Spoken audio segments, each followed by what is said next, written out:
नमस्कार दूध उत्पादक शेतकरी मित्रांनो. आपल्या म्हशीच्या एका सडामध्ये मांस वाढलं होतं आणि तिच्या सडामध्ये एक सळ तयार झाली होती. त्यामुळे तिची दुधाची जी चीळ असते ती फुटत नव्हती.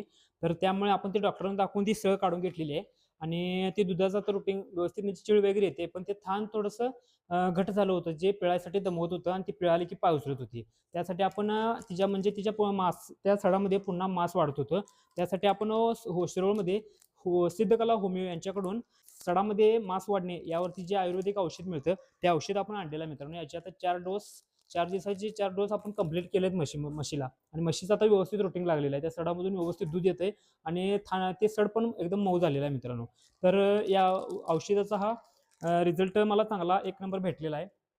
तर आता बरेच असे एका मित्राचा मला फोन आला होता, की औषध वापरण्यासाठी या औषधाचा रिझल्ट आहे आणि औषध वापरणं जनावरांसाठी लक्षात राहत नाही. म्हणजे औषध वापरण्यासाठी कणिक किंवा चपातीतून वापरावं लागतं 3 टाईम दिवसातून. पण ते आपल्या लक्षात राहत नाही. त्यामुळे ते डोस कंप्लीट होत नाहीत आणि त्याचा रिझल्ट भेटत नाही. तर त्यासाठी काय करायचं मित्रांनो, आपल्याला प्रत्येक वेळी गोठ्यामध्ये येण्यासाठी येताना जर कणिक किंवा चपाती याचं जर लक्षात राहत नसेल, तर अशा प्रकारे तुम्ही एक चाऱ्याचं पान घेऊ शकता. आता आपण हा म्हशीचा आजचा सकाळचा डोस आहे तो त्या म्हशीला देणार आहोत. तर या अशा प्रकारे चाऱ्याचा एक पान घ्यायचं आणि त्यामध्ये गोळ्या घालून ते म्हशीला तुम्ही अशा प्रकारे दुमडून जर त्याचं जर दिला तर ती म्हैस म्हणजे तिला त्या गोळ्यांचा वास पण येणार नाही आणि चारा आहे म्हणून ती व्यवस्थित खाणार पण आहे.